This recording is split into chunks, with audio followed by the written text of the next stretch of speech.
तो लड़की संभलती नहीं है घर में। जन्म देने के बाद लड़की पे गाइडेंस नहीं करते हैं, लड़की को छोड़ देते हैं वैसे ही घूमने फिरने के लिए। और जब लड़की मनबरहू हो जाती है, किसी लड़का से संबंध में आ जाता है, तो वह अपने लड़की को डांट डपट करने के बदला, अपने लड़की को मारपीट करने के बदला लड़का को जो है सो मतलब हत्या कर देते हैं, लड़का को पीटने लगते हैं या लड़का पे गलत तरह से इल्जाम लगा देते हैं।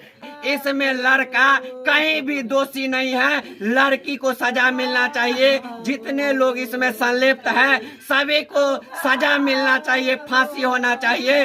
से पहले लड़की पे कार्रवाई होना चाहिए। हम बंधुवर कहना चाहेंगे, लड़का का कहां से गलती है? यदि लड़की मेरे मोबाइल पे फोन नहीं करेगी, लड़की हमसे मिलना नहीं चाहेगी, लड़की हमको नहीं बुलाएगी, तो हम लड़का कैसे उसके पास पहुंच जाएंगे? इस